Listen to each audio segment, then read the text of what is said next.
Hello toppers.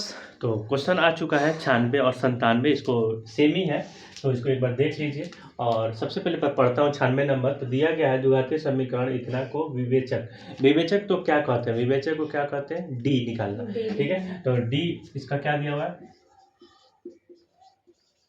+3 और D D विवेचक ज्ञात करना है। तो डी बराबर क्या होता है, b² - 4ac।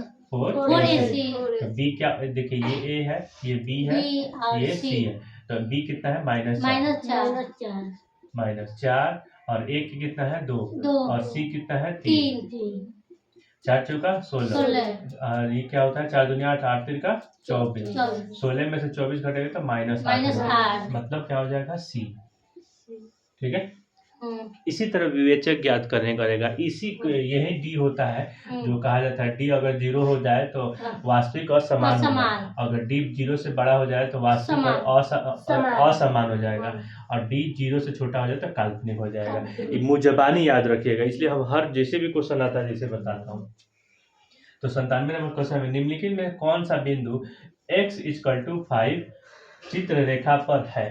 सबसे पहले इसमें कहा नहीं गया है कि x एक्सिस पे बिंदु है। ठीक है, तो इसके मतलब ये नहीं हुआ कि y = 0 हो गया। इसके मतलब नहीं हुआ कि y = 0 हो गया। क्या होगा, मैक्सिमम लोग जैसे देखेगा कि क्या लिखा है, x = लिया हुआ है, एक मतलब y = देवे नहीं किया। एक मतलब फर्स्ट लोग आंसर मार देगा इसको, लेकिन ये आंसर इसका नहीं होगा।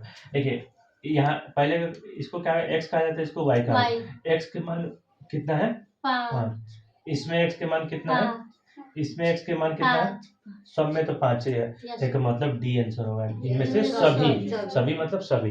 तो इसीलिए ये क्वेश्चन को एक बार जरूर समझिएगा। ठीक है, इसमें y के मान नहीं बता रहा है कि 0 है, ये कहता है x एक्सिस पे है।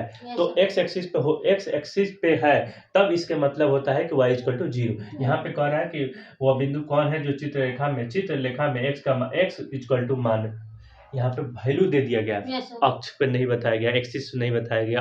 एक्सिस को ही अक्ष कहा जाता है, तो इसलिए इसका आंसर होगा डी। ये कंफ्यूजन क्वेश्चन था बच्चे सबको, इसलिए नंबर कम आता है। तो इसमें गौर से फिक्र करके इसको लिखिएगा। ठीक है, ऑल द बेस्ट।